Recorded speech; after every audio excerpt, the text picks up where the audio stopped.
Api dinyalakan di hadapan kerumunan yang menahan napas. Kayu kering berderak, asap tipis mulai naik dan di tengah lingkaran hukuman, Sunan Panggung berdiri tenang, seperti sedang menunggu malam berlalu. Sulutan disentuhkan. Nyala kecil menjilat kayu, lalu goyah, mengecil, padam, orang-orang tersentak. Api dinyalakan lagi, lebih dekat, lebih kuat, namun kembali mati, seolah ada tangan tak terlihat yang memadamkannya berkali-kali. Tidak ada teriakan, tidak ada perlawanan. Hanya sunyi yang menampar keyakinan manusia. Dan sejak detik itu, hukuman berubah menjadi pertanyaan yang tak bisa ditutup. Sebelumnya, bantu subscribe, like, dan tulis amin di kolom komentar. Semoga rezekinya lancar. Amin. Ya Robbal Alamin. Di tanah Hawa, pada masa ketika agama dan kuasa berjalan beriringan, ketertiban dijaga seperti pagar tinggi di tepi jalan. Orang-orang terbiasa melihat tokoh besar berbicara dari mimbar, memberi arah, memberi batas, memberi kepastian. Di tengah pola hidup yang serba jelas itu, ada satu jenis manusia yang justru membuat suasana tidak nyaman. Mereka yang tidak meminta perhatian, tetapi kehadirannya mengubah cara orang memandang dirinya sendiri. Nama Sunan Panggung hampir tidak muncul dalam catatan besar. Ia tidak berdiri di pusat kerajaan, tidak tercatat rapi dalam silsilah terkenal, dan tidak disebut sebagai pemenang dalam perebutan pengaruh. Namun, di balik sunyi arsip, namanya hidup dalam cerita lisan. Cerita itu tidak dibacakan dengan suara lantang, melainkan disampaikan pelan di serambi rumah, di sudut langgar, atau di sela perjalanan malam. Bukan karena orang ingin menghebohkan, tapi karena ada rasa hati-hati seolah kisah ini terlalu tajam untuk dijadikan bahan ramai. Sunan Panggung digambarkan sebagai sosok yang sederhana. Pakaiannya tidak mencolok, jalannya tenang, kata-katanya tidak banyak. Ia singgah di tempat-tempat kecil, berbincang seperlunya, lalu pergi tanpa meninggalkan keramaian. Ia tidak membangun padepokan besar, tidak mengumpulkan orang untuk berbayat, dan tidak menjanjikan kemuliaan dunia. Tetapi justru dari kesederhanaan itu, namanya mulai menyusup ke telinga masyarakat. Seperti air yang meresap pelan ke tanah kering, orang-orang yang pernah bertemu dengannya tidak selalu membawa pulang jawaban. Mereka lebih sering membawa pulang pertanyaan. Pertanyaan yang bukan tentang siapa musuh dan siapa kawan, melainkan tentang isi hati sendiri. Tentang kejujuran batin, tentang rasa memiliki, tentang keberanian menghadapi diri sendiri ketika sunyi. Ajarannya tidak ditulis dalam bentuk kitab tebal, melainkan terasa lewat cara ia memandang hidup. Dan bagi banyak orang kecil, itu terasa menenangkan. Namun ketenangan seperti itu tidak selalu dianggap baik. Dalam masyarakat yang terbiasa dengan garis tegas antara benar dan salah, sosok yang sulit dikotakkan sering memicu curiga. Sunan Panggung tidak tampil sebagai penentang terbuka, tetapi juga tidak sepenuhnya mengikuti pola yang biasa. Ia tidak menabrak pagar, tapi berjalan terlalu dekat dengan pagar itu cukup dekat untuk membuat penjaga merasa gelisah. Ketika sesuatu tidak bisa didefinisikan, ia menjadi sulit dikendalikan. Perbincangan tentang Sunan Panggung mulai tumbuh dari mulut ke mulut, dari warung ke warung, dari langgar ke langgar. Ada yang menceritakan ketenangannya, ada yang berkata hatinya seperti disentuh saat mendengar nasihat singkatnya. Tapi selalu ada versi lain yang ikut menempel, versi yang lahir dari ketakutan. Hati-hati, kata sebagian orang, yang sunyi kadang menyimpan sesuatu, dan kalimat semacam itu, meski pendek, punya daya untuk mengubah suasana. Pelan-pelan, rasa penasaran berubah menjadi bisik-bisik. Bisik-bisik berubah menjadi tanda tanya. Dan tanda tanya, ketika bertemu kepentingan, mudah berubah menjadi kecurigaan. Sunan Panggung tetap berjalan di jalannya. Ia tidak membela diri, tidak menjelaskan, tidak meluruskan. Diamnya bukan karena tidak punya jawaban, melainkan karena ia memilih tidak menambah bising pada dunia yang sudah terlalu ramai. Di titik awal inilah, sejarah seperti mulai menyiapkan panggungnya sendiri. Sunan Panggung tidak mencari panggung, tetapi panggung perlahan bergerak mendekatinya. Semakin banyak orang merasakan perubahan setelah bertemu dengannya, semakin kuat pula rasa tidak nyaman di pihak yang ingin semuanya tetap rapi. Dan tanpa disadari banyak orang, dari sunyi yang tampak sederhana itu, sebuah gelombang sedang terbentuk, gelombang yang kelak akan menyeret namanya menuju satu peristiwa besar. Peristiwa yang membuat api pun seperti ragu untuk menyala. Sunan Panggung tidak pernah datang membawa pengumuman. Ia hadir seperti angin yang lewat di antara pepohonan terasa, tetapi sulit ditunjuk arahnya. Ia singgah di tempat-tempat kecil yang sering luput dari perhatian, langgar sederhana, rumah bambu di pinggir sawah, atau serambi tempat orang beristirahat setelah bekerja. Tidak ada jadwal, tidak ada undangan. Ia datang ketika keadaan terasa tepat, lalu pergi sebelum orang sempat bertanya banyak. Ketika berbicara, suaranya tidak keras. Kalimatnya pendek, tidak berputar-putar. Ia jarang mengutip dalil panjang atau membangun argumen rumit. Ia lebih sering mengajukan satu pertanyaan yang menusuk pelan, tentang kejujuran dalam niat, tentang keterikatan pada pujian, tentang rasa takut yang sering disamarkan sebagai kebenaran. Orang-orang mendengarnya tanpa merasa diajari, tidak ada kesan digurui. Justru karena itulah, kata-katanya tinggal lebih lama di kepala. Banyak yang datang dengan harapan mendapat jawaban pasti, tetapi pulang membawa beban yang berbeda, bukan beban yang menindih, melainkan beban kesadaran. Mereka mulai melihat diri sendiri dengan cara yang tidak biasa. Beberapa merasa lebih tenang, seolah menemukan ruang bernapas yang lama tertutup. Namun, ada pula yang merasa gelisah, karena pertanyaan-pertanyaan itu membuka pintu yang selama ini mereka kunci rapat.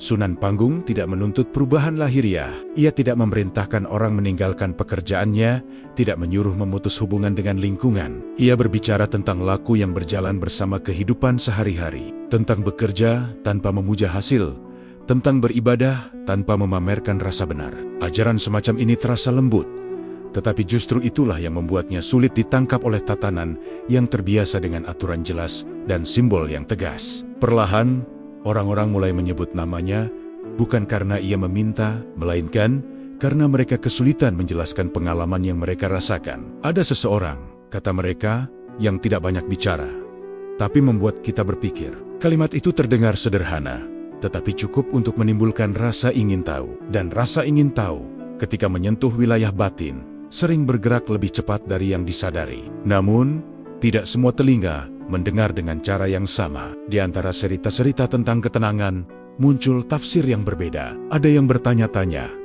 apa tujuan di balik ajaran yang tidak jelas arahnya? Tidak ada struktur, tidak ada organisasi, tidak ada aturan baku. Bagi sebagian tokoh masyarakat, pola seperti ini terasa mencurigakan. Sesuatu yang tidak terlihat sering dianggap menyimpan potensi yang tak terukur. Sunan Panggung tetap berada di luar lingkaran perdebatan itu. Ia tidak hadir di forum-forum besar, tidak ikut menanggapi kabar yang beredar. Ketika namanya mulai disebut-sebut, ia justru semakin jarang terlihat. Bukan karena menghindar, melainkan karena ia tidak ingin keberadaannya berubah menjadi pusat perhatian. Baginya, laku batin tidak membutuhkan keramaian untuk tumbuh. Di titik ini, pengaruhnya terasa justru karena ia tidak berusaha berpengaruh. Orang-orang mulai berani bertanya pada hal-hal yang dulu mereka terima begitu saja. Mereka tidak memberontak, tetapi juga tidak sepenuhnya tunduk. Sikap ini yang perlahan menimbulkan kegelisahan, karena bagi kekuasaan, pertanyaan yang tenang sering lebih berbahaya daripada perlawanan terbuka. Ajaran tanpa mimbar itu terus berjalan, sunyi namun konsisten, dan tanpa disadari oleh banyak orang. Ketenangan yang ditanamkan Sunan Panggung mulai berhadapan dengan ketakutan yang tumbuh di tempat lain. Dari pertemuan-pertemuan kecil yang tak pernah diumumkan itu, sebuah arus pelan sedang bergerak, arus yang kelak akan bertabrakan dengan tembok kekuasaan, membawa kisah ini melangkah ke babak yang lebih gelap dan penuh tekanan. Cerita tentang Sunan Panggung tidak menyebar seperti kabar besar yang diumumkan di alun-alun. Ia bergerak pelan, nyaris tak terasa, berawal dari percakapan ringan setelah salat, dari obrolan di bawah lampu minyak, dari orang-orang yang mencoba merangkai kata untuk menjelaskan sesuatu yang sulit dijelaskan. Mereka tidak mengatakan bahwa ia mengajarkan hal baru. Mereka hanya berkata, setelah bertemu dengannya, ada sesuatu yang bergeser di dalam diri. Pada awalnya, cerita-cerita itu terdengar netral, sekadar kisah tentang seorang lelaki sunyi yang berbicara seperlunya. Namun seiring waktu, nada cerita mulai berubah. Setiap kisah yang berpindah tangan membawa tafsir baru. Yang satu menambahkan rasa kagum, yang lain menyelipkan keraguan. Dalam proses itu, bisik-bisik mulai tumbuh seperti bayangan yang memanjang saat matahari condong ke barat. Sebagian orang mulai bertanya, apa sebenarnya maksud dari ajaran yang tidak pernah ditulis dan tidak pernah diumumkan secara terbuka? Tidak ada kitab, tidak ada struktur, tidak ada murid resmi. Bagi mereka yang terbiasa dengan kepastian, ketidakjelasan semacam ini menimbulkan kegelisahan. Mereka merasa ada sesuatu yang bergerak tanpa bisa dilihat arahnya, dan sesuatu yang bergerak tanpa arah, yang jelas, sering dianggap berbahaya. Nama Sunan Panggung pun mulai disebut dengan nada yang berbeda. Tidak lagi sekadar sosok tenang, tetapi figur yang aneh. Kata itu sederhana, namun syarat makna. Aneh berarti tidak sesuai kebiasaan. Aneh berarti sulit dipahami. Dan dalam masyarakat yang menjunjung keteraturan, keanehan sering menjadi awal dari kecurigaan. Tanpa disadari, jarak mulai terbentuk antara Sunan Panggung dan lingkungan sekitarnya. Di beberapa tempat, orang-orang mulai memperingatkan satu sama lain. Hati-hati, kata mereka, ia tidak jelas arahnya. Padahal, banyak dari mereka yang belum pernah mendengar langsung satu kalimat pun darinya. Tetapi, rasa takut tidak selalu membutuhkan pengalaman. Ia sering lahir dari cerita yang diulang-ulang, dari potongan kisah yang dipisahkan dari konteksnya. Sunan Panggung tidak menanggapi perubahan sikap itu. Ia tetap berjalan seperti biasa, singgah di tempat-tempat kecil, berbicara seperlunya, lalu pergi. Ia tidak berusaha meluruskan cerita yang berkembang. Bagi sebagian orang, diamnya dianggap mencurigakan. Mengapa ia tidak menjelaskan? Mengapa ia tidak membantah? Dalam pikiran mereka, orang yang tidak membela diri sering dianggap menyembunyikan sesuatu. Padahal bagi Sunan Panggung, menjelaskan tidak selalu berarti menenangkan. Ia memahami bahwa kota-kota seringkali tidak mampu mengalahkan ketakutan yang sudah terlanjur tumbuh. Ia memilih tetap berada dalam laku sunyi, meski menyadari bahwa sunyi itu kini ditafsirkan berbeda. Apa yang dulu dianggap ketenangan, kini mulai dibaca sebagai jarak yang mencurigakan. Perbincangan tentang dirinya pun semakin melebar. Dari ruang-ruang kecil, cerita itu merambat menuju telinga orang-orang yang terbiasa menjaga tatanan. Mereka mendengar tentang pengaruh yang tak kasat mata, tentang orang-orang yang mulai berani bertanya, tentang ketenangan yang tidak bisa dikendalikan. Dan bagi mereka, ini bukan sekadar cerita spiritual, melainkan potensi gangguan. Sementara itu, Sunan Panggung tetap tidak berubah. Ia tidak menambah kata, tidak mengurangi langkah, namun bayangan yang mengikutinya semakin panjang. Setiap kali ia hadir, ada mata yang mengamati lebih lama. Setiap kali ia pergi, ada bisik yang tertinggal lebih keras. Tanpa ia sadari, namanya mulai hidup dalam dua wajah yang berbeda. Bagi sebagian orang, ia adalah sumber ketenangan. Bagi yang lain, ia adalah tanda tanya yang mengusik. Di titik inilah kisahnya mulai bergeser. Sunyi yang dulu hanya dirasakan sebagai jalan batin, kini berubah menjadi ruang kosong yang diisi oleh prasangka. Bisik-bisik yang awalnya samar mulai mengeras. Dan dari bisik itulah, sebuah bayangan mulai terbentuk. Bayangan yang kelak akan menutupi jalan Sunan Panggung, menariknya perlahan ke pusaran kecurigaan yang tak mudah ia hindari. Ketika bisik-bisik tentang Sunan Panggung makin sering terdengar, suasana di beberapa tempat mulai berubah. Orang-orang yang dulu menyebut namanya dengan nada penasaran, kini melakukannya dengan suara lebih pelan, seolah takut didengar oleh telinga yang salah. Bukan karena ada larangan resmi, melainkan karena rasa waspada yang tumbuh tanpa diperintah. Ketika ketakutan mulai hadir, ia jarang datang sendirian. Ia membawa kawan bernama kecurigaan.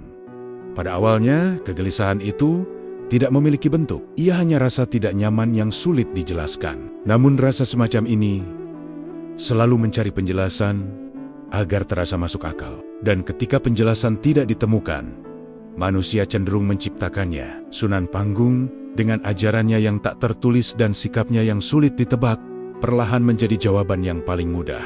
Ia menjadi nama yang bisa ditempelkan pada kegelisahan banyak orang. Beberapa tokoh mulai membicarakannya dengan nada lebih serius. Mereka tidak menyebutnya berbahaya secara langsung, tetapi mengangkat kemungkinan-kemungkinan. Bagaimana jika ajarannya disalahpahami? Bagaimana jika ia membawa arah yang tidak sejalan? Pertanyaan-pertanyaan itu terdengar wajar, bahkan bijak. Namun di baliknya, ada ketakutan yang belum berani disebutkan secara terang. Ketakutan bahwa pengaruh yang tak terlihat jauh lebih sulit dikendalikan daripada perlawanan terbuka. Sunan Panggung tidak pernah mengajak orang menentang siapapun. Ia tidak menyerukan perubahan sistem, tidak pula mempersoalkan kekuasaan secara terang. Tetapi justru karena itulah ia dianggap berbahaya.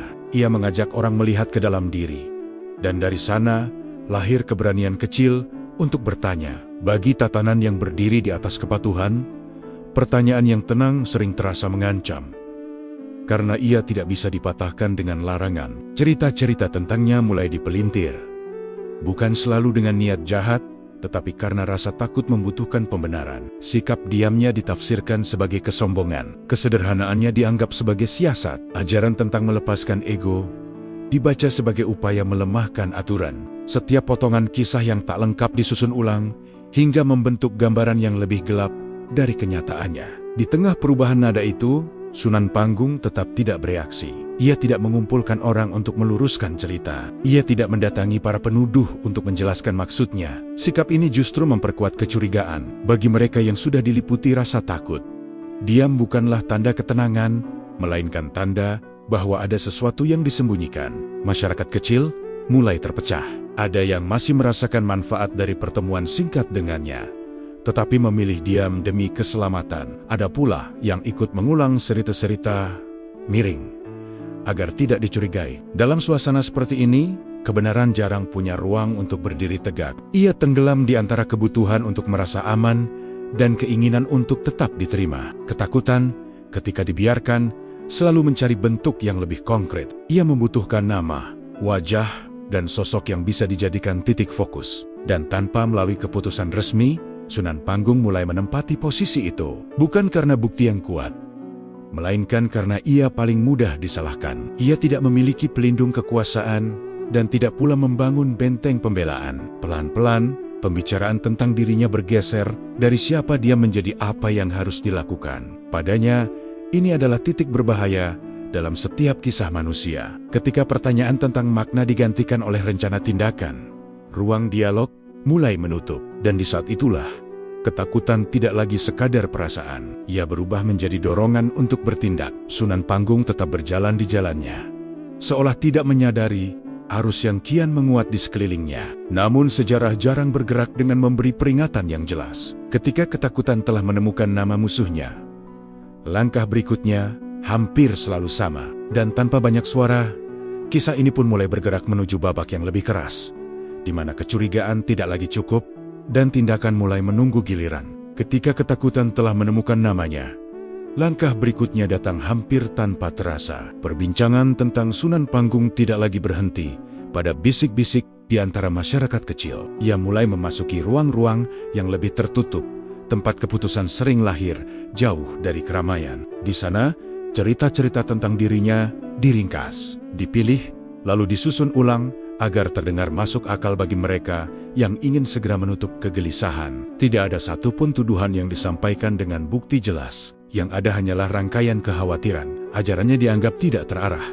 Pengaruhnya dinilai tidak terkontrol. Sikap diamnya dibaca sebagai penolakan terhadap tatanan. Semua disampaikan dengan nada hati-hati, seolah ini adalah upaya menjaga ketertiban, bukan serangan terhadap seorang manusia. Namun di balik kata-kata itu, arah pembicaraan sudah condong pada satu kesimpulan. Sebagian orang sebenarnya masih ragu. Mereka bertanya apakah adil menilai seseorang dari cerita yang tidak pernah diuji. Ada yang mengusulkan agar Sunan Panggung dipanggil dan dimintai penjelasan. Namun usulan itu tidak bertahan lama. Dalam suasana yang dipenuhi ketakutan, dialog dianggap berisiko. Penjelasan dikhawatirkan justru membuka ruang baru bagi pengaruh yang selama ini ingin dibatasi. Keputusan-keputusan kecil mulai diambil.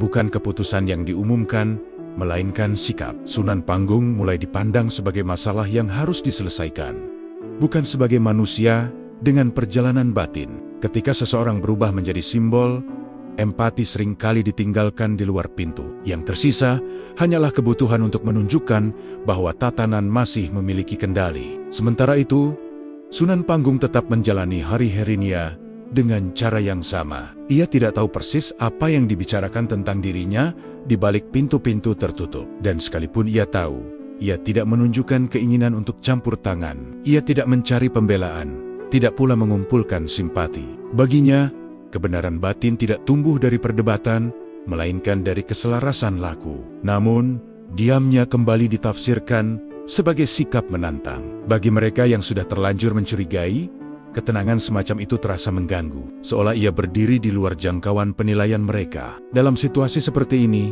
seseorang tidak perlu melakukan kesalahan besar untuk dijatuhi kesimpulan. Cukup berbeda, cukup sunyi, cukup tidak bisa dikendalikan. Masyarakat di sekitarnya mulai merasakan perubahan.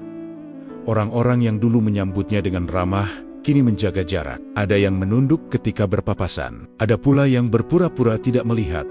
Bukan karena benci, melainkan karena takut. Takut dianggap berpihak, takut ikut terseret arus yang tidak mereka pahami sepenuhnya. Sunan Panggung menyadari perubahan itu, tetapi tidak memperlihatkan reaksi. Ia menerima jarak itu seperti menerima cuaca yang berubah. Di ruang-ruang tertutup, kesimpulan semakin mengeras. Tidak ada lagi pertanyaan tentang siapa Sunan Panggung sebenarnya. Yang dibicarakan adalah dampaknya, potensi bahayanya, dan cara paling efektif untuk meredam pengaruhnya. Kata-kata seperti demi ketertiban dan demi kebaikan bersama sering diulang, seolah dapat menggantikan ketiadaan bukti yang nyata. Di titik ini, pintu dialog telah tertutup rapat. Tidak ada ruang untuk klarifikasi.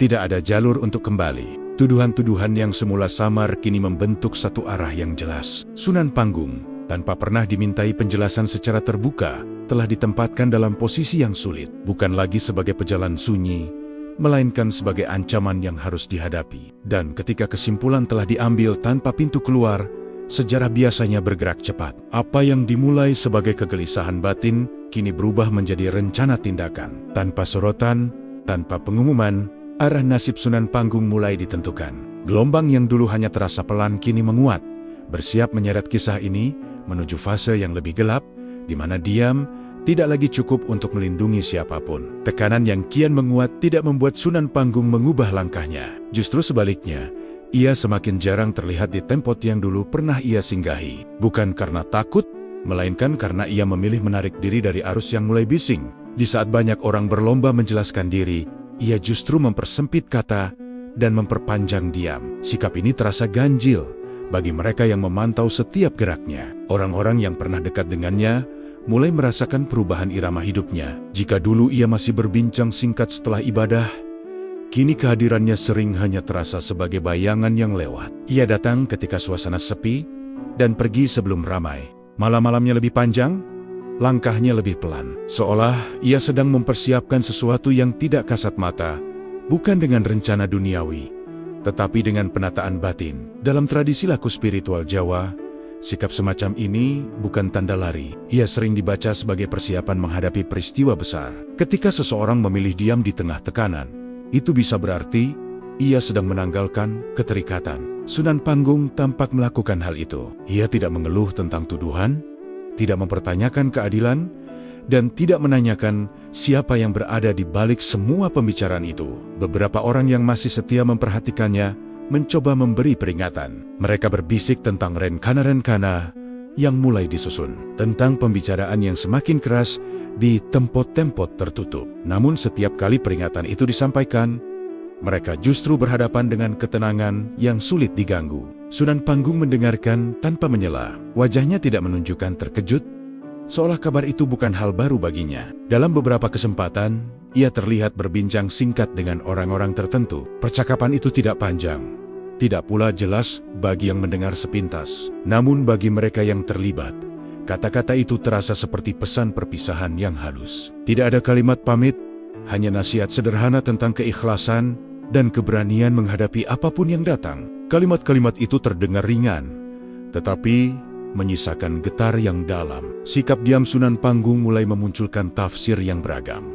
Ada yang melihatnya sebagai kepasrahan total. Ada pula yang menilainya sebagai bentuk keangkuhan yang dibungkus ketenangan. Bagi mereka yang telah terlanjur curiga, diamnya dianggap sebagai pengakuan tak langsung. Padahal ia tidak sedang mengakui atau menyangkal apapun. Ia hanya memilih untuk tidak menambah api pada kegelisahan yang sudah menyala.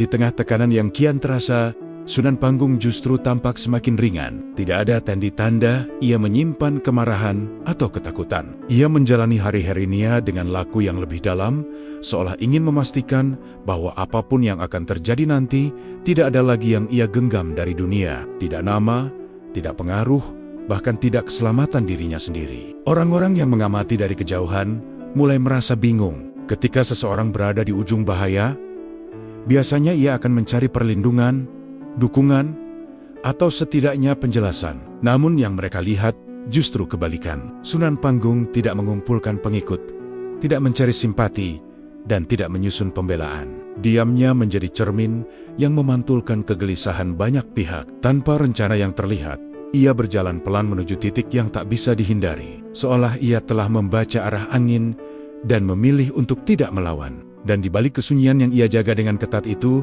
keputusan-keputusan besar terus disiapkan oleh mereka yang merasa harus bertindak. Diam yang dipilih Sunan Panggung tidak menghentikan arus. Justru dari diam itulah kisah ini bergerak menuju babak berikutnya. Babak di mana ketenangan akan diuji oleh api dan keyakinan manusia akan dipertanyakan hingga batasnya. Hari-hari menjelang keputusan besar berjalan dengan irama yang berbeda. Udara terasa lebih berat, langkah orang-orang lebih hati-hati. Nama Sunan Panggung jarang disebut dengan suara normal. Jikapun disebut, nadanya pelan dan tergesa, seolah takut kalimat itu terdengar terlalu jelas. Di tengah suasana yang menekan itu, Sunan Panggung tetap bergerak seperti biasa, tenang, perlahan, dan tanpa jejak kegelisahan. Ia masih terlihat di beberapa tempat, namun kehadirannya semakin singkat. Tidak ada lagi pertemuan yang berlarut-larut. Ia duduk sebentar, menyapa seperlunya, lalu pergi. Orang-orang yang menyadari perubahan itu mulai merasa ada sesuatu yang sedang ditutup.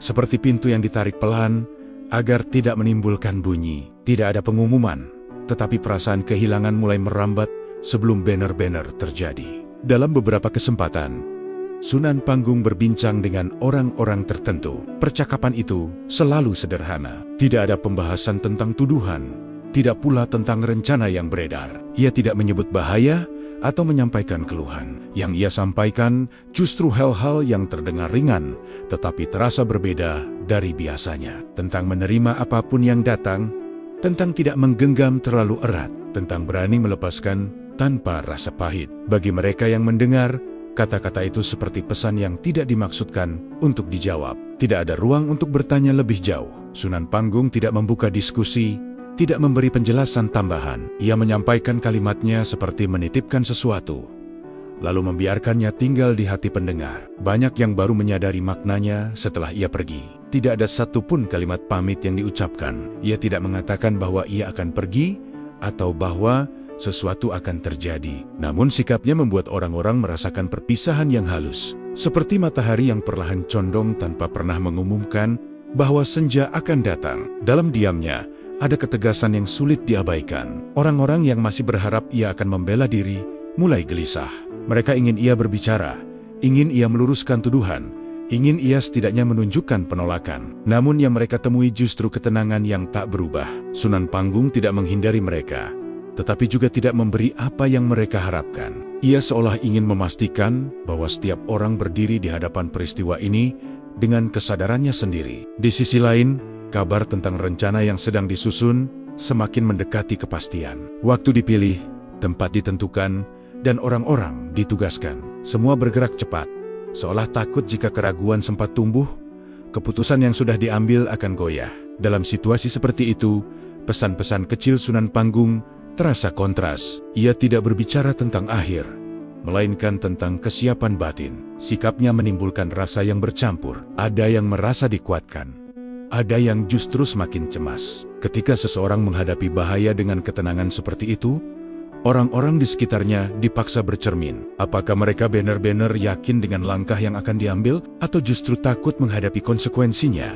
Sunan Panggung terus melangkah tanpa tergesa. Setiap langkahnya terasa seperti penutup sebuah perjalanan panjang. Ia tidak meninggalkan pesan tertulis, tidak menunjuk penerus, dan tidak menuntut ingatan. Ia hanya meninggalkan kesan bahwa apapun yang akan terjadi, ia telah berdamai dengannya jauh sebelum hari itu tiba. Di tengah malam yang sunyi, beberapa orang teringat kembali pada kata-kata singkatnya.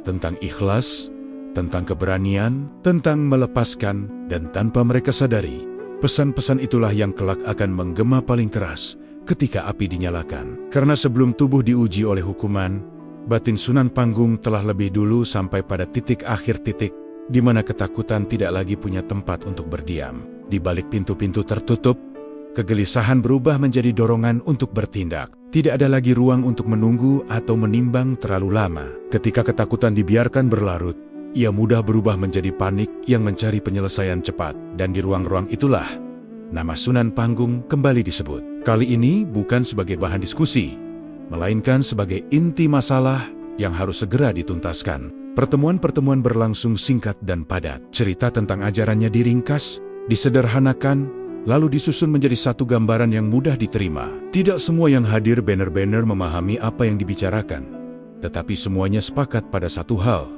kegelisahan harus dihentikan. Dalam suasana seperti itu, kehati-hatian sering kalah oleh kebutuhan untuk menunjukkan ketegasan. Beberapa suara sempat mengingatkan agar keputusan diambil dengan kepala dingin. Namun, suara-suara itu tenggelam oleh arus yang lebih kuat. Arus yang mengatakan bahwa menunda hanya akan memperbesar pengaruh dan membiarkan ketidakpastian sama artinya dengan melemahkan wibawa. Ketika ketakutan mulai dibingkai sebagai ancaman, tindakan keras sering dianggap sebagai satu-satunya jalan keluar. Bentuk hukuman pun mulai dibicarakan, bukan sekadar untuk mengakhiri satu perjalanan hidup, tetapi untuk memberi pesan yang jelas kepada banyak orang. Pesan bahwa ada batas yang tidak boleh dilampaui, bahwa tatanan tetap memegang kendali atas apa yang boleh tumbuh dan apa yang harus dihentikan. Dalam pembicaraan itu, api muncul sebagai pilihan yang paling tegas.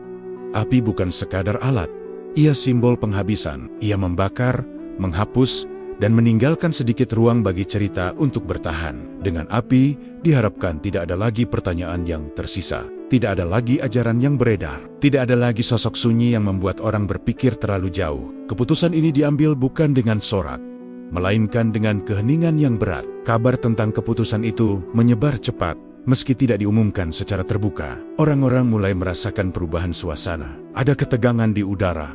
Ada gerak yang lebih cepat dari biasanya. Sebagian orang memilih menjauh. Sebagian lain justru merasa perlu menyaksikan. Tidak banyak yang berani bicara, tetapi hampir semua tahu bahwa sesuatu yang besar sedang disiapkan. Sunan Panggung menerima kabar itu dengan cara yang sama seperti ia menerima hari-hari sebelumnya. Tidak ada keterkejutan yang terlihat. Tidak ada penolakan yang diucapkan. Ia mendengarkan dengan tenang, seolah kabar itu hanyalah satu peristiwa lain dalam alur yang sudah ia pahami. Sikapnya membuat orang yang menyampaikan berita justru merasa tidak nyaman. Ia tidak meminta keringanan, tidak pula menanyakan alasan di balik keputusan itu. Baginya, mengetahui terlalu banyak justru bisa mengganggu ketenangan yang sedang ia jaga. Dalam laku batin yang ia jalani, saat seperti ini bukan waktu untuk menambah apapun, melainkan waktu untuk melepaskan sisa keterikatan. Sementara itu, persiapan berjalan cepat. Tempat ditentukan, waktu dipilih, dan orang-orang ditugaskan. Segala sesuatu dilakukan dengan ketelitian yang dingin, seolah keputusan itu harus segera diwujudkan sebelum ada ruang bagi keraguan untuk tumbuh. Tidak banyak yang memikirkan apa yang akan terjadi setelahnya. Yang penting, masalah dianggap akan selesai. Namun di balik kecepatan itu, ada kegelisahan yang tidak terucap. Beberapa orang mulai bertanya dalam hati, apakah keputusan ini benar-benar akan menenangkan, atau justru membuka pintu bagi sesuatu yang lebih besar dan tak terkendali. Pertanyaan itu tidak pernah diucapkan keras-keras. Ia tenggelam di antara langkah-langkah cepat yang terus bergerak. Keputusan yang dipaksa cepat itu akhirnya berdiri sendiri, tak bisa ditarik kembali. Dan tanpa disadari oleh banyak orang, ketegasan yang ingin ditunjukkan justru sedang membawa kisah ini menuju peristiwa yang akan mengguncang lebih dalam dari yang mereka bayangkan. Api telah dipilih, hukuman telah ditetapkan, dan sejarah bersiap mencatat bukan keputusan manusianya, melainkan apa yang akan terjadi setelahnya. Hari itu datang tanpa tanda yang mencolok di langit. Matahari terbit seperti biasa, burung-burung tetap bersuara, dan jalan-jalan kecil mulai dipenuhi langkah orang-orang yang bergerak lebih cepat dari biasanya. Namun, di balik rutinitas yang tampak wajar, ada getar yang sulit dijelaskan. Kabar tentang pelaksanaan hukuman telah menyebar, tidak dengan teriakan, melainkan dengan bisik yang saling mengunci mulut. Sejak pagi, orang-orang berkumpul dengan alasan yang berbeda. Ada yang datang karena rasa ingin tahu, ada yang merasa wajib hadir, dan ada pula yang sekadar takut jika tidak ikut menyaksikan. Wajah-wajah mereka membawa perasaan yang bercampur, antara keyakinan dan keraguan, antara harapan agar semua segera selesai, dan ketakutan akan sesuatu yang belum bisa mereka namai. Sunan Panggung dibawa keluar dari tempat ia berdiam dengan langkah yang tenang. Tidak ada perlawanan, tidak ada suara meninggi, tangannya tidak terikat keras, dan wajahnya tidak menunjukkan ketegangan. Ia berjalan seperti seseorang yang sedang menempuh perjalanan jauh, bukan menuju penghakiman. Ketenangan itu membuat orang-orang yang melihatnya justru merasa janggal, seolah ada bagian dari gambaran yang tidak sesuai dengan harapan mereka. Tempat hukuman telah disiapkan dengan rapi. Kayu-kayu disusun membentuk lingkaran yang rapat. Tanah diratakan. Penjagaan diperketat. Segalanya tampak terencana dan dingin. Tidak ada ruang untuk spontanitas. Semua bergerak mengikuti perintah yang telah disepakati sebelumnya. Namun di balik keteraturan itu, keheningan terasa lebih berat daripada suara apapun. Ketika Sunan Panggung tiba di tengah lingkaran, pandangan mata tertuju padanya. Ada yang menatap dengan iba, ada yang cepat-cepat memalingkan wajah. Sebagian mencoba mencari tanda ketakutan di raut mukanya. Tetapi yang mereka temukan hanyalah ekspresi datar. Bukan kosong, melainkan penuh oleh sesuatu yang tidak bisa mereka jangkau. Tuduhan dibacakan dengan suara formal, tanpa emosi. Kata-kata itu mengalir seperti kewajiban, bukan keyakinan. Tidak ada dialog, tidak ada kesempatan untuk membela diri. Keputusan telah dibuat sebelumnya, dan hari ini hanya menjadi pelaksanaannya. Sunan Panggung mendengarkan tanpa reaksi. Ia tidak mengangguk, tidak pula membantah. Diamnya terasa seperti penerimaan yang sunyi. Kerumunan mulai gelisah. Waktu seolah berjalan lebih lambat. Setiap detik terasa panjang. Seakan semua yang hadir sedang menunggu sesuatu yang tak terucap. Beberapa orang menelan ludah. Yang lain menghela napas dalam-dalam. Tidak ada yang benar-benar tahu apa yang mereka harapkan dari momen ini. Apakah kepastian, atau justru pembenaran atas rasa takut mereka sendiri. Langkah-langkah terakhir persiapan dilakukan. Kayu diperiksa kembali, jarak diperketat. Semua tampak siap. Namun justru di titik itulah, rasa ragu mulai menyelinap. Tidak diucapkan, tetapi terasa di udara. Seolah sebagian orang mulai menyadari bahwa mereka sedang berada di ambang sesuatu yang tidak bisa dikendalikan sepenuhnya. Sunan Panggung berdiri di tempatnya tanpa bergerak. Ia tidak menatap kerumunan dengan menantang, tetapi juga tidak menunduk. Sikapnya netral, seimbang, seolah ia tidak berada di bawah penghakiman manusia. Ketenangan itu menjadi kontras yang tajam di tengah ketegangan yang memuncak. Bagi sebagian orang, ini terasa menggetarkan. Bagi yang lain justru mengancam.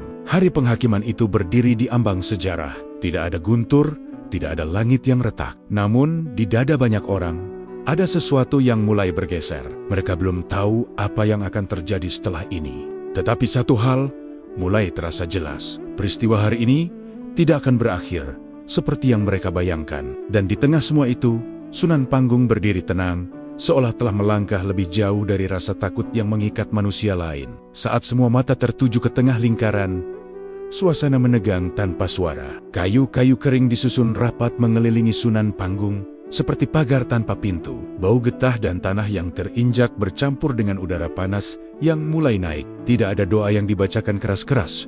Tidak ada seruan yang membakar semangat. Keheningan justru menjadi bunyi paling dominan, menekan dada setiap orang yang hadir. Beberapa orang yang bertugas bergerak lebih lambat dari biasanya. Tangan mereka memeriksa susunan kayu, merapikan celah-celah kecil, seolah menunda detik yang tak bisa dihindari. Ada kegamangan yang sulit disembunyikan. Api yang akan dinyalakan bukan sekadar alat hukuman, tetapi simbol akhir dari segalanya. Dengan api, diharapkan cerita ini berhenti. Dengan api, diharapkan tidak ada lagi ruang bagi pertanyaan. Sunan Panggung berdiri di tengah lingkaran itu, tanpa perubahan sikap. Ia tidak memejamkan mata, tidak pula menatap kayu-kayu yang mengurungnya. Pandangannya lurus, seakan menembus ruang kosong di hadapannya. Sikap itu membuat sebagian orang merasa tidak nyaman. Biasanya, manusia yang berada di ambang maut menunjukkan tanda-tanda ketakutan. Namun yang terlihat di hadapan mereka justru ketenangan yang sulit diterima akal.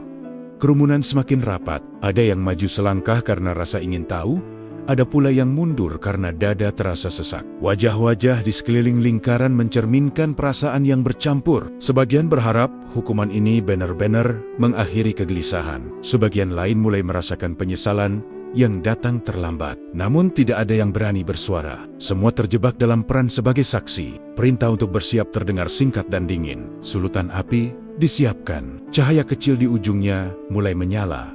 Bergetar tertiup angin. Api itu tampak rapuh, namun semua tahu betapa dahsyatnya jika ia menemukan jalannya. Detik-detik terasa memanjang.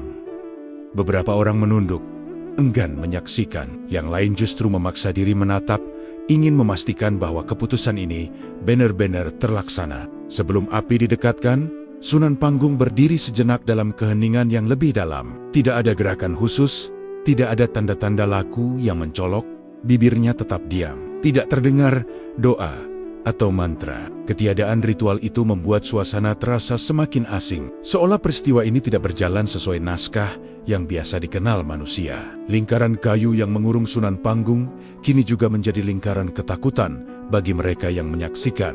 Setiap orang membawa ketakutannya sendiri. Takut pada hukuman, takut pada akibat, takut pada makna di balik semua ini. Api yang akan dinyalakan bukan hanya mengancam satu tubuh, tetapi juga keyakinan banyak orang tentang batas kuasa manusia. Sulutan mulai didekatkan ke kayu. Cahaya kecil itu bergerak perlahan, seolah ikut merasakan beban suasana. Beberapa napas tertahan, beberapa jantung berdetak lebih cepat. Tidak ada yang tahu apakah setelah ini mereka akan menyaksikan akhir yang pasti, atau justru awal dari sesuatu yang tak bisa mereka kendalikan. Di tengah lingkaran itu, Sunan Panggung tetap berdiri tenang. Ketenangannya bukan lagi sekadar sikap pribadi, melainkan cermin yang memantulkan kegelisahan semua pihak. Lingkaran kayu telah siap. Api hampir menyentuhnya. Dan di titik inilah, ketakutan manusia mencapai puncaknya bukan karena apa yang akan terjadi pada satu orang, tetapi karena apa yang mungkin terjadi pada keyakinan mereka sendiri. Ketika api akhirnya berbicara, saat sulutan itu akhirnya menyentuh kayu, tidak ada ledakan suara atau sorak apapun. Api kecil muncul pelan, menjilat permukaan kayu kering dengan gerakan ragu. Asap tipis naik perlahan, membawa bau hangus yang ringan, belum cukup kuat untuk menyengat. Kerumunan menahan napas, menunggu kobaran besar yang seharusnya segera menyusul. Namun, detik-detik berlalu tanpa perubahan berarti. Api itu tetap kecil. Ia bergerak lambat, seolah sedang mempertimbangkan langkah berikutnya. Kayu memang mulai menghitam di beberapa bagian, tetapi tidak ada panas yang menyambar cepat. Tidak ada bunyi retakan keras yang biasa menandai awal pembakaran. Yang terdengar justru keheningan yang semakin tebal, membuat setiap gerakan kecil terasa berlebihan. Beberapa orang saling melirik dengan wajah bingung. Ada yang berbisik pelan, mengira ini hanya soal waktu. Api, menurut mereka, pasti akan membesar. Namun keyakinan itu mulai goyah ketika angin kecil berembus dan nyala itu justru bergoyang lemah. Bukannya menguat, api tampak kehilangan daya, seolah kehadiran angin bukan membantu, melainkan menguji ketahanannya. Di tengah lingkaran kayu, Sunan Panggung tetap berdiri tanpa perubahan sikap. Tubuhnya tidak menunjukkan tanda-tanda kepanikan. Ia tidak menghindar dari api, tidak pula memejamkan mata. Pandangannya lurus, tenang, seakan apa yang terjadi di sekelilingnya bukan ancaman yang perlu ditanggapi. Sikap ini membuat sebagian orang mulai merasa tidak nyaman. Sulutan kembali didekatkan ke titik lain. Api dinyalakan lagi dengan harapan nyala akan lebih kuat. Sesaat, cahaya tampak sedikit membesar. Asap kembali naik, bau hangus tercium lebih jelas. Namun sekali lagi, nyala itu melemah. Api menggesil, lalu bergetar seperti kehabisan napas. Tidak lama kemudian, ia hampir padam. Kebingungan mulai menyebar. Orang-orang yang bertugas tampak ragu. Mereka memeriksa kayu, menyentuhnya dengan cepat, memastikan bahwa bahan yang digunakan benar-benar kering. Tidak ada yang salah dengan persiapan. Semua telah dilakukan sesuai rencana. Namun, api tetap tidak menunjukkan sifatnya yang biasa. Kerumunan mulai bergerak gelisah. Beberapa orang mundur selangkah, seolah takut pada sesuatu yang tidak mereka pahami. Ada yang menelan ludah, ada pula yang menunduk sambil beristighfar. Tidak ada teriakan, tetapi suasana berubah drastis. Hukuman yang semula terasa pasti, kini berubah menjadi tanda tanya besar. Sunan Panggung tetap diam. Ia tidak memanfaatkan momen ini untuk berbicara. Tidak ada senyum, tidak ada isyarat kemenangan. Diamnya justru membuat situasi semakin berat. Seolah ia sedang memaksa semua yang hadir untuk menyaksikan peristiwa ini apa adanya, tanpa penjelasan, tanpa pembenaran. Beberapa orang mulai mencari alasan. Mereka menyebut angin, kelembapan, atau kesalahan kecil dalam penyusunan kayu. Alasan-alasan itu terdengar masuk akal, tetapi terasa rapuh. Karena api bukan hanya gagal sekali, ia gagal di hadapan begitu banyak mata, di tengah persiapan yang matang, dan di saat semua orang menunggu kepastian. Nyala itu akhirnya benar-benar padam. Asap berhenti naik, cahaya kecil menghilang. Keheningan jatuh lebih dalam dari sebelumnya. Tidak ada perintah lanjutan yang terdengar. Semua menunggu, seolah berharap seseorang memberi makna atas apa yang baru saja terjadi. Api pertama telah dicoba, dan ia ragu. Ragu untuk membakar, ragu untuk menjalankan perannya, dan di balik keraguan api itu, kegelisahan manusia justru menyala lebih terang. Karena jika api saja bisa menolak, maka apalagi yang sebenarnya sedang mereka hadapi di hadapan mata mereka sendiri. Kebingungan belum sempat reda ketika keputusan cepat diambil. Api yang padam dianggap belum cukup membuktikan apapun. Beberapa orang berusaha menenangkan diri dengan alasan-alasan teknis. Kayu mungkin kurang kering, angin mungkin terlalu berubah, sulutan mungkin tidak tepat. Penjelasan-penjelasan itu diucapkan pelan, seolah untuk meyakinkan diri sendiri sebelum meyakinkan orang lain.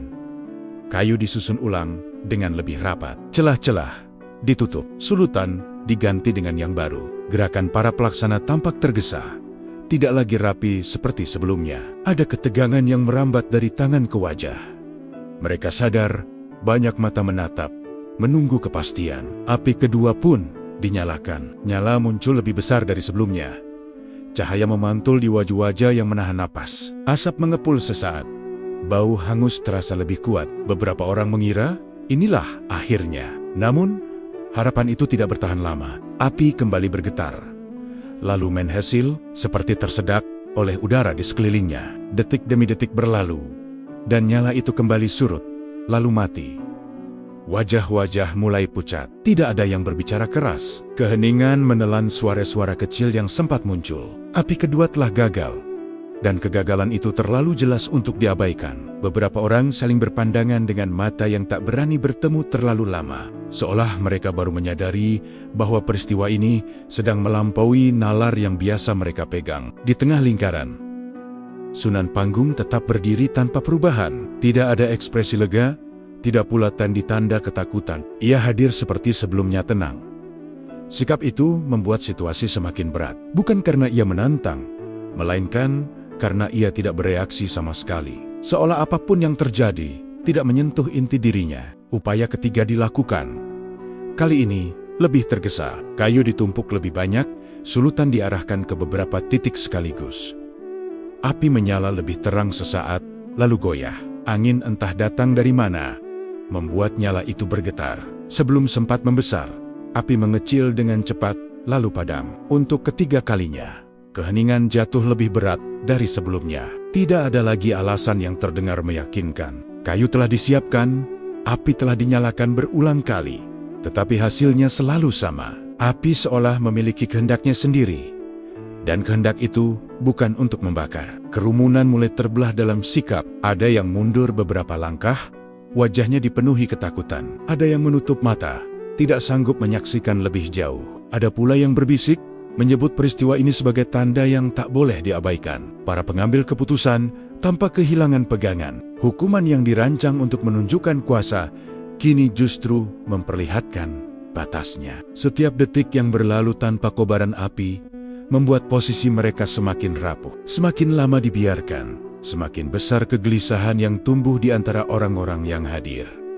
Sunan Panggung tidak mengambil kesempatan apapun. Ia tidak berbicara, tidak bergerak, dan tidak memanfaatkan situasi. Diamnya menjadi cermin yang memantulkan kegamangan semua pihak. Ketika api menolak, bukan hanya hukuman yang runtuh, tetapi juga keyakinan bahwa segala sesuatu bisa dikendalikan oleh perintah. Api yang menolak untuk membakar itu mengubah suasana sepenuhnya. Hukuman tidak lagi terasa sebagai kepastian, melainkan sebagai pertanyaan besar yang menggantung. Banyak orang mulai menyadari bahwa mereka sedang berada di hadapan sesuatu yang tidak bisa diselesaikan dengan kekerasan. Api telah berbicara dengan caranya sendiri, dan ketika api menolak, manusia dipaksa menatap batas yang selama ini mereka abaikan. Setelah api ketiga padam, suasana berubah secara mendasar. Tidak ada lagi teriakan perintah, tidak pula suara yang mencoba menguasai keadaan. Yang hadir justru sunyi yang menekan, lebih berat daripada kebisingan apapun. Kerumunan yang semula berdiri rapat, kini terdiam, seolah setiap orang kehilangan kata. Api yang seharusnya menjadi penentu akhir, justru menghilang, meninggalkan ruang kosong yang tak siap diisi siapapun. Beberapa orang melangkah mundur. Perlahan, gerakan itu kecil, hampir tak terlihat, tetapi bermakna besar. Ketakutan yang dulu diarahkan pada satu tubuh, kini berbalik arah. Ia menyebar, menyentuh semua yang hadir. Tidak lagi jelas siapa yang menghakimi dan siapa yang dihakimi. Lingkaran kayu tetap berdiri, tetapi wibawanya runtuh bersama api yang padam. Para pelaksana hukuman saling berpandangan tanpa isyarat yang jelas. Tangan mereka menggantung, tidak lagi sigap, tidak ada perintah baru yang terdengar. Kekuasaan yang biasanya tegas mendadak kehilangan suara. Setiap pilihan terasa berisiko. Melanjutkan berarti menantang sesuatu yang tidak dipahami. Menghentikan berarti mengakui batas yang selama ini dihindari. Di tengah kekacauan batin itu, Sunan Panggung tetap berdiri seperti sebelumnya. Tidak ada perubahan raut, tidak ada gerak yang mencolok. Ia tidak memanfaatkan keadaan untuk berbicara atau menuntut. Diamnya kini terasa berbeda. Bukan lagi sebagai penerimaan pribadi, melainkan sebagai cermin yang memantulkan kegamangan semua pihak. Semakin lama ia diam, semakin jelas ketidaksiapan mereka menghadapi makna peristiwa ini. Kerumunan terpecah dalam tafsir. Ada yang mulai berbisik, menyebut kejadian ini sebagai perlindungan ilahi. Ada pula yang justru semakin takut, menganggap apa yang mereka saksikan sebagai ancaman yang lebih besar. Ketika keyakinan lama runtuh, manusia cenderung mencari pegangan baru dengan tergesa, dan perbedaan tafsir itu membuat suasana semakin rapuh. Beberapa orang menunduk, tenggelam dalam pikiran masing-masing. Ada yang teringat keputusan yang diambil terlalu cepat. Ada pula yang merasakan penyesalan yang datang terlambat. Tidak ada yang berani mengucapkannya keras-keras. Sunyi menjadi ruang bagi setiap orang untuk berhadapan dengan dirinya sendiri, tanpa perlindungan keramaian. Waktu berjalan tanpa kepastian. Matahari perlahan bergeser, bayangan berubah, tetapi keadaan tetap menggantung. Tidak ada yang berani mengakhiri atau melanjutkan. Setiap detik yang berlalu tanpa keputusan membuat beban semakin berat. Dalam keadaan seperti ini, kekuasaan tidak runtuh oleh perlawanan, melainkan oleh kebingungan yang tak terucap. Sunan Panggung berdiri di pusat keheningan itu, bukan sebagai pemenang, bukan pula sebagai korban. Kehadirannya menjadi penanda bahwa sesuatu telah bergeser. Hukuman yang dirancang untuk menunjukkan kendali, kini justru memperlihatkan rapuhnya kendali itu sendiri. Api telah gagal, dan bersama kegagalan itu,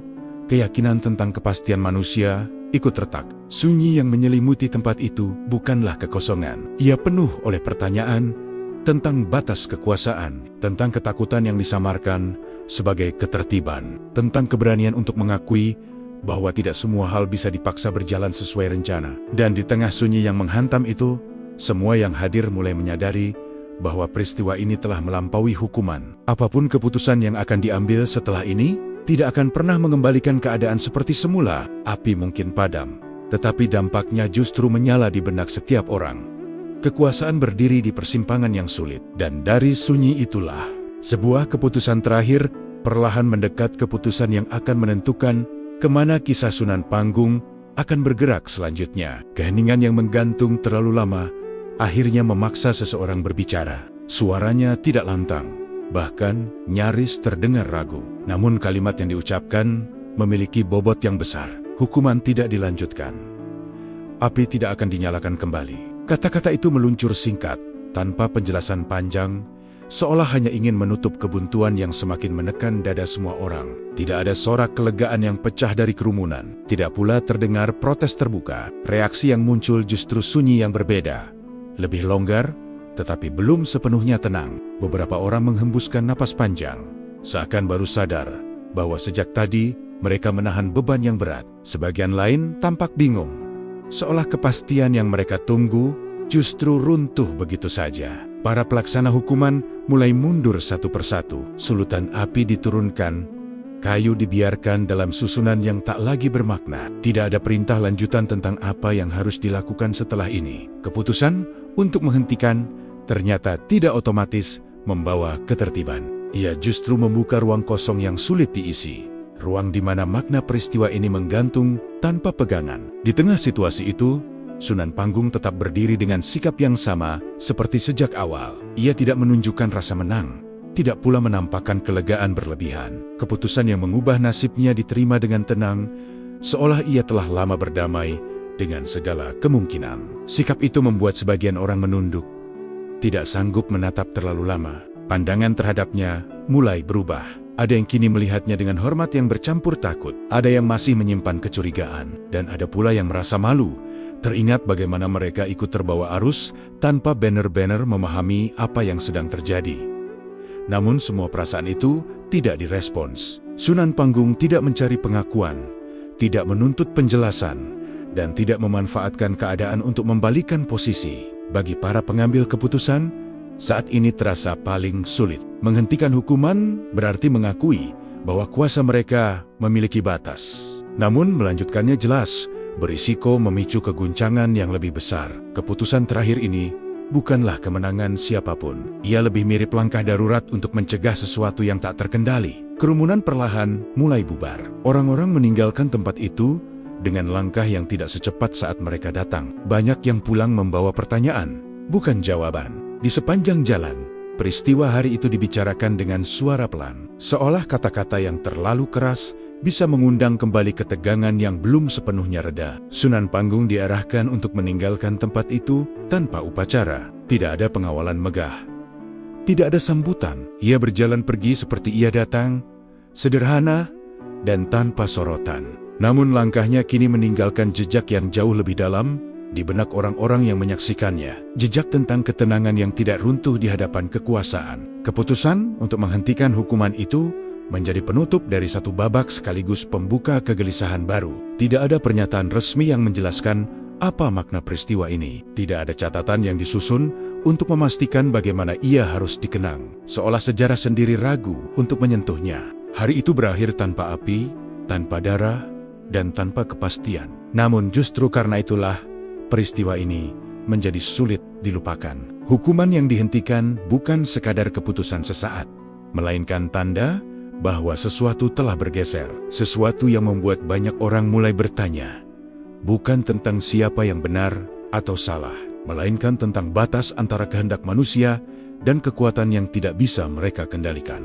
Setelah keputusan itu diambil, keadaan tidak serta-merta kembali seperti sedia kala. Tempat hukuman ditinggalkan, kayu-kayu dibiarkan membisu, dan kerumunan membubarkan diri dengan langkah yang lebih pelan dari biasanya. Tidak ada rasa lega yang utuh. Yang tersisa justru kekosongan yang sulit dijelaskan. Seolah peristiwa besar telah berlalu tanpa benar-benar selesai. Hari-hari berikutnya berjalan dengan irama yang aneh. Orang-orang kembali ke rutinitasnya. Tetapi pembicaraan tentang hari itu terus muncul dalam bisik-bisik. Tidak ada yang berani membahasnya dengan lantang. Nama Sunan Panggung disebut pelan, seringkali disertai jeda. Seakan setiap orang berhati-hati agar tidak mengundang sesuatu yang tak diinginkan. Peristiwa api yang padam menjadi kenangan yang menggantung di udara. Sunan Panggung sendiri tidak lagi terlihat di tempat-tempat yang dulu pernah ia singgahi. Langgar kecil yang pernah ia datangi kembali sepi tanpa kehadirannya. Rumah-rumah sederhana yang dulu menerima singgahnya kini hanya menyimpan ingatan. Tidak ada kabar pasti kemana ia pergi. Tidak pula ada cerita tentang ia menetap di tempat lain. Seolah setelah peristiwa itu, ia memilih menghilang dari pandangan dunia. Sebagian orang menduga ia sengaja dijauhkan demi meredam kegelisahan. Ada pula yang percaya ia pergi atas kehendaknya sendiri, memilih sunyi yang lebih dalam agar tidak menjadi pusat pertentangan. Tidak ada satupun dugaan yang bisa dipastikan. Sunan Panggung tidak meninggalkan pesan tertulis, tidak menunjuk siapapun untuk meneruskan namanya, dan tidak memberikan penjelasan tentang kepergiannya. Beberapa orang yang pernah dekat dengannya mencoba mencari kabar. Mereka menyusuri tempot-tempot sunyi, bertanya pada orang-orang yang mungkin tahu. Namun jawaban yang mereka terima selalu sama. Tidak ada yang benar-benar melihatnya pergi, dan tidak ada yang bisa menunjukkan jejak yang jelas. Seolah ia melebur kembali ke dalam kesunyian yang selama ini ia jalani. Menghilangnya Sunan Panggung menimbulkan perasaan yang bercampur di tengah masyarakat. Ada kelegaan karena ketegangan mereda. Tidak ada lagi sorotan, tidak ada lagi potensi benturan. Namun di sisi lain, ada rasa kehilangan yang sulit dijelaskan. Bagi sebagian orang, ia telah menjadi simbol dari sesuatu yang belum selesai. Sebuah kisah yang berhenti di tengah jalan, meninggalkan ruang kosong yang mengundang tafsir. Di kalangan tertentu, namanya justru semakin sering disebut, meski dengan suara pelan, bukan sebagai tokoh yang harus dielulukan, melainkan sebagai pengingat. Pengingat bahwa ada peristiwa yang tidak bisa dijelaskan sepenuhnya oleh logika atau kekuasaan. Ada pula yang memilih menghindari cerita tentangnya, khawatir kisah itu akan kembali mengusik keseimbangan yang rapuh. Catatan resmi tetap sunyi. Tidak ada laporan rinci tentang hukuman yang gagal. Tidak ada penjelasan tentang keputusan untuk menghentikannya. Peristiwa itu seolah tidak pernah terjadi. Apa yang tidak dicatat perlahan dianggap tidak ada. Namun bagi mereka yang menyaksikannya, ingatan itu justru semakin kuat karena tidak pernah disahkan secara resmi. Menghilangnya Sunan Panggung bukanlah akhir dari pengaruhnya. Justru dari ketiadaan itulah kisahnya bertahan. Tanpa wajah yang bisa ditunjuk, tanpa tempat yang bisa diziarahi, ia hidup sebagai ingatan kolektif yang sulit dihapus. Setiap kali orang berbicara tentang api, tentang hukuman, dan tentang kuasa yang goyah, namanya muncul kembali di sela-sela percakapan. Ia tidak hadir secara fisik, tetapi kehadirannya terasa, seolah peristiwa itu telah menanamkan sesuatu di dalam kesadaran banyak orang, sesuatu yang tidak bisa dicabut hanya dengan diam atau lupa. Dan dari menghilangnya sang tokoh inilah, kisah Sunan Panggung melangkah ke bentuk yang berbeda, bukan lagi tentang apa yang ia lakukan, melainkan tentang bagaimana manusia mengingat dan menafsirkan peristiwa yang tidak pernah benar-benar ditutup. Seiring waktu berjalan, kisah tentang Sunan Panggung tidak pernah benar-benar menghilang. Ia memang tidak lagi terlihat, tetapi peristiwa yang mengiringi namanya